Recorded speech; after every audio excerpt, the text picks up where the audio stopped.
جب ایک بد کردار کو اس زمین سے اللہ رب العزت اٹھائیں گے، اس کے اٹھانے سے پہلے زمین کہتی ہے اللہ مجھے اجازت دے دو میں اس کو نگل جاؤں۔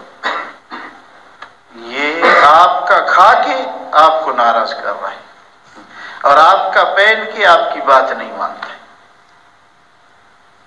اللہ رب العزت بہت کریم ہے، فرماتے ہیں کہ تو اس کا خالق ہے یا میں؟ زمین کہتی ہے آپ خالق ہیں، فرمایا بس مجھے اور میرے بندے کو چھوڑ دو۔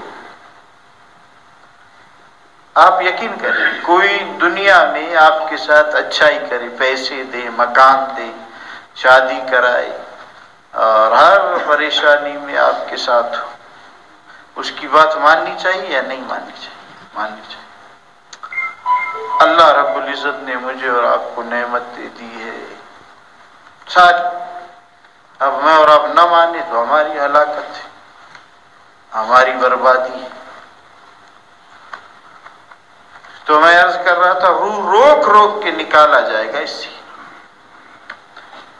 تڑپا تڑپا کے۔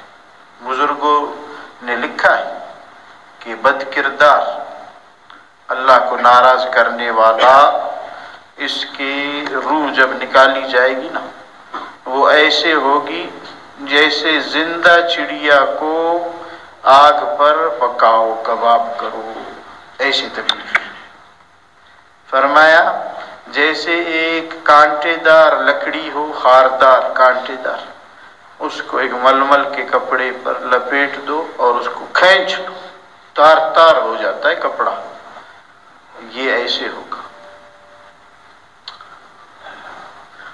گھٹنوں میں پھنسا دی جائے گی روح، ہر بند میں، ٹخنوں میں، کمر کی ہڈیوں میں، یہ ہونے ہیں میرے دوستو، یہ پکی بات ہے۔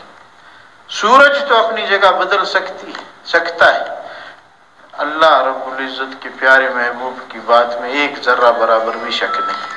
ہم سب جھوٹے ہو سکتے ہیں، میرے اور آپ کے پیارے محبوب صلی اللہ علیہ وسلم وہ کبھی بھی جھوٹے نہیں ہو سکتے، ایک ذرہ برابر بھی شک نہیں۔ تو میں عرض کر رہا تھا کہ یہ روح جب بدن سے جدا ہوگی، بد کردار کا، گناہ گار کا، روایت میں ہے کہ روح بدن کو بد دعا دیتی ہوگی، اللہ تجھے غرق کرے، تو نے مجھے غرق کیا، خوار کیا ہمیشہ کے لیے۔ اس بد دعاؤں سے کچھ نہیں ہوتا،